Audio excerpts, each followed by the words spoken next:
Queridos amigos, recuerdo que en el vídeo anterior hemos hablado del silencio, el silencio y la palabra. Miren, todo lo que estamos diciendo ahora pertenece a eso que algunos grandes autores han llamado el pensamiento grande. El pensamiento grande se contrapone al pensamiento débil, que estuvo de moda, como saben, últimamente, y lo puso de moda un profesor italiano al que yo llegué a conocer en algún congreso y que acaba de morir recientemente. Pensamiento grande. Esto muchas veces el gran cardenal Ratzinger, después Benedicto XVI, lo decía con mucha frecuencia. No estamos para pensamientos débiles, necesitamos un pensamiento grande. ¿Qué quiere decir aquí un pensamiento grande? Quiere decir un pensamiento que va a lo hondo de la vida y que dice las cosas después de pensarlas en silencio para ver todo el conjunto de las cuestiones. Cuando está uno distraído pensando en muchas cosas, es difícil ver la trabazón, pero si no se ve la trabazón de unas cosas con otras, pues no se puede comprender el sentido de aquello que estamos diciendo. Actualmente, tanto en la ciencia como en la filosofía y en general en toda la cultura, se está valorando muy alto la categoría de relación. Y hace años, ya en tiempo de mi paisano Ángel Amor Rival, un canónigo de Santiago de Compostela, genialmente previó todo esto en unos cuantos libros donde él hablaba de la relación. Pues bien, vamos ahora a pensar en la relación entre palabras silenciosas. Esto puede parecer una paradoja, pero tal como estamos hablando no lo es. Aquí la palabra silencio no lo utilizo en el sentido de falta de sonido. Cuando un profesor en clase dice a los alumnos que están charlando entre ellos, dice silencio, quiere decir cesen el ruido, cesen las palabras, ahora atiendan. Y está bien empleada la palabra silencio, pero hay otra más profunda, en la cual se piensa menos. La palabra silencio es como recogimiento. Yo puedo estar callado, pero no estar recogido. Estar lleno de mil ideas, mil cosas pensando en mil sueños. Y no estar capacitado en ese momento para comprender la interrelación de todo cuanto voy a decir. Y la interrelación es muy importante, muy importante. Gabriel Marcel, este gran dramaturgo y filósofo francés, dijo en una ocasión, toda mi vida depende de tres encuentros. Y él dice los nombres de los grandes personajes que le habían influido a él mucho. Y es verdad, los encuentros a veces deciden una vida, es porque es una interrelación. Cada día, lo iremos viendo también nosotros en estos vídeos, la relación está más valorada, pero hay que entenderla bien, una relación profunda. Entonces, sigo ya con el tema. Las palabras silenciosas, las palabras que llevan en sí muchas realidades y uno las tiene en cuenta. Recuerden lo que dije del pan el día anterior. Las palabras silenciosas son la base del lenguaje poético. Lenguaje no poético, sino lenguaje cotidiano. Ese lenguaje que se mueve mucho en el nivel 1, también en el nivel 2, pero que no atiende tanto a la importancia del silencio en todo lo que significa pensamiento humano riguroso. Pues bien, yo digo que el silencio nos recoge para que podamos sobrecogernos ante lo valioso. Recogerse para sobrecogerse, quiere decir para dejarse impresionar por lo que tiene valor.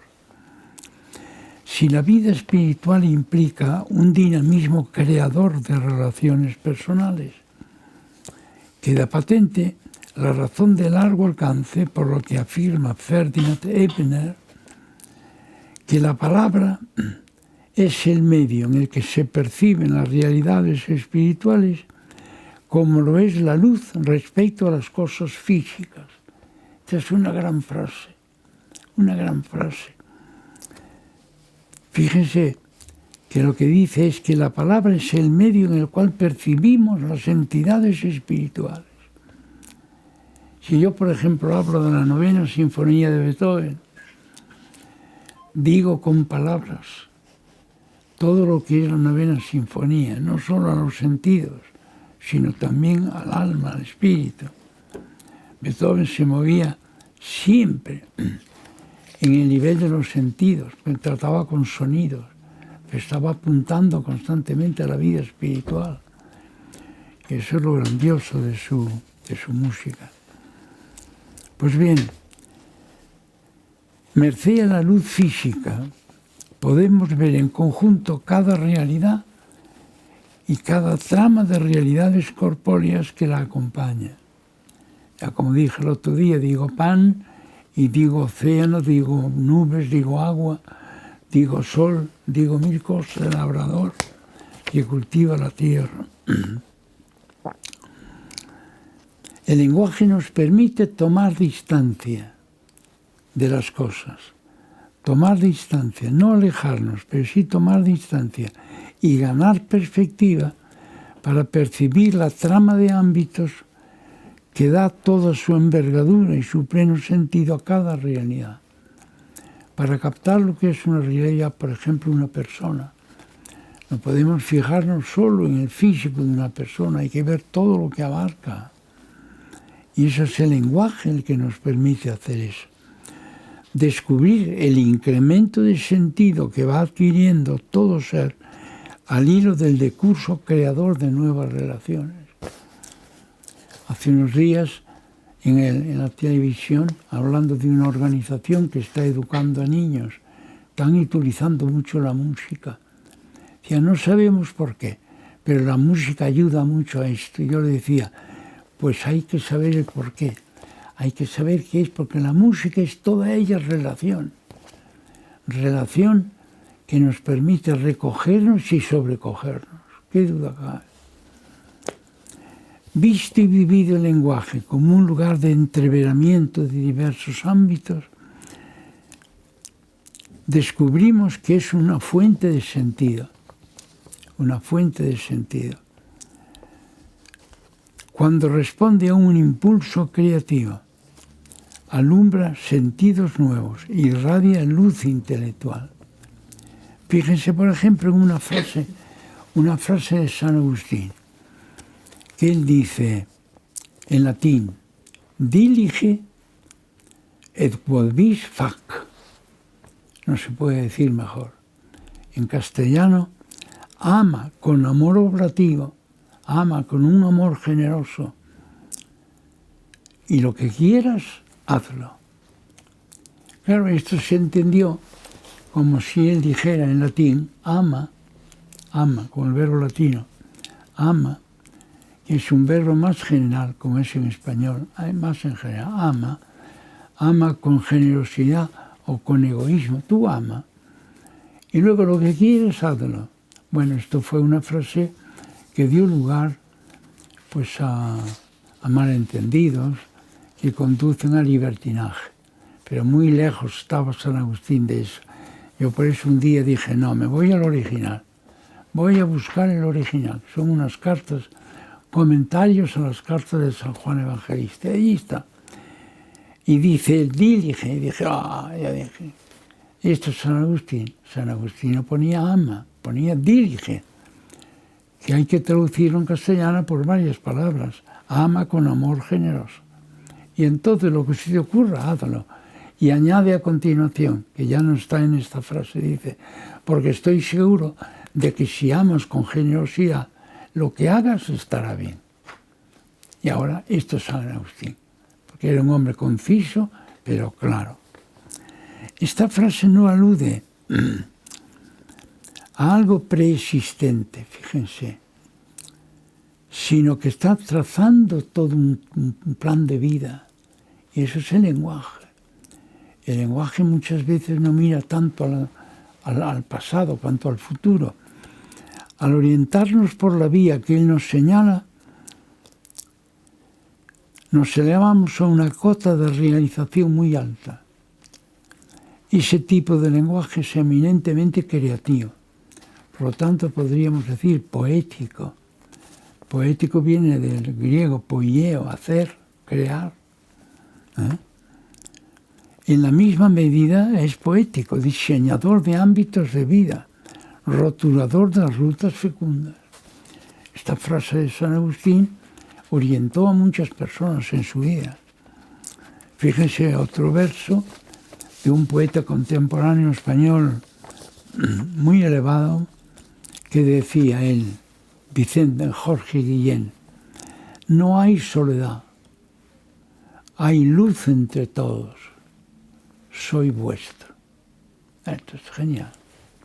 Qué bien, un verso solo. Fíjese lo que dice, no hay soledad, hay luz entre todos, soy vuestro. El mismo Gabriel Marcel, que cité antes, dice, la intersubjetividad, es decir, el estar en comunidad, la intersubjetividad es vivir en la luz, vivir juntos en la luz. Esto es genial, esto es pensamiento grande, pensamiento grande. En este enjuto verso de Jorge Guillén confluyen tres ideas madre que se potencian mutuamente. El autor comienza deslegitimando enérgicamente el aislamiento individualista. Como dice él, no hay soledad. Claro que hay soledad, pero lo que quiere decir él es que no debiera haberla. Debiéramos vivir unidos entre nosotros. Por lo tanto, deslegitima el aislamiento individualista.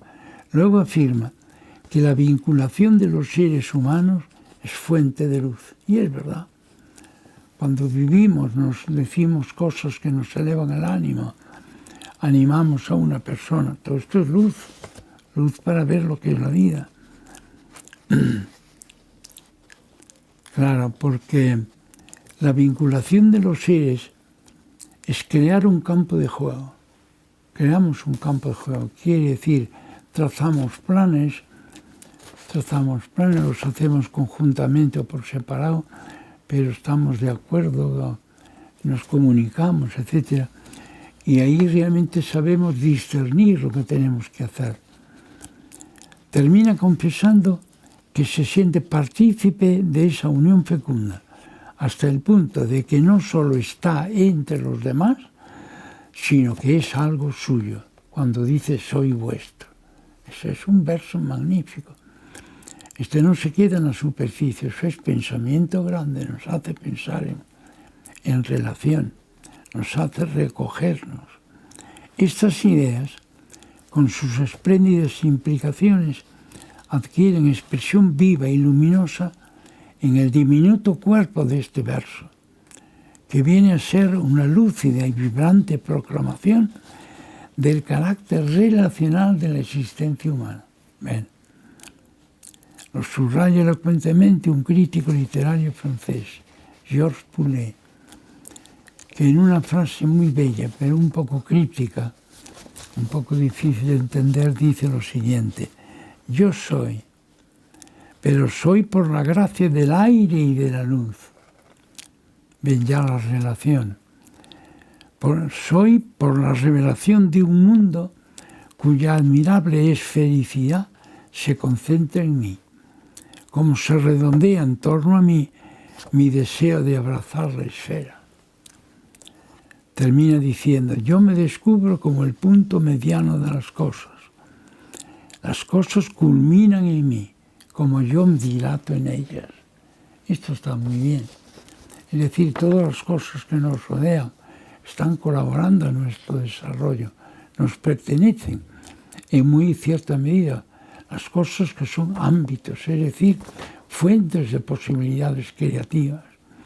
Y la vida consiste en unirse con esas realidades para crecer como personas.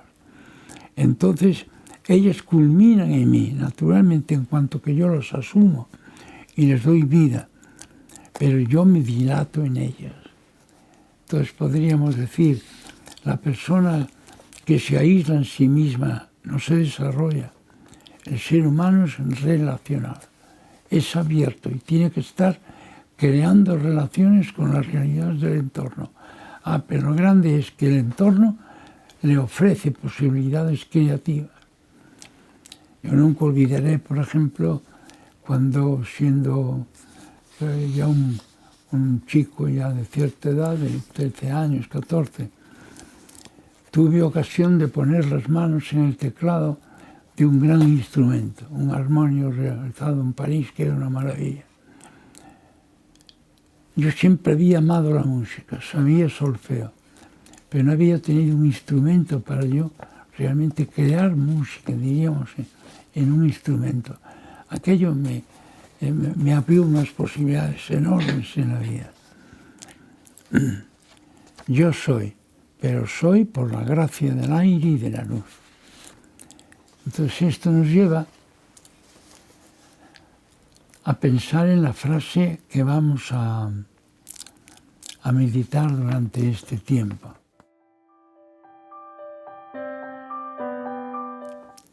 Cuando en la frase de San Agustín que dije antes, dilige et quod vis fac, ama con amor generoso y lo que quieras, hazlo. Vean que esto no es algo respecto al pasado. También dice mucho sobre el pasado, pero es sobre todo mirando al futuro. Puede ser un timonel que nos guíe hacia una vida verdaderamente feliz.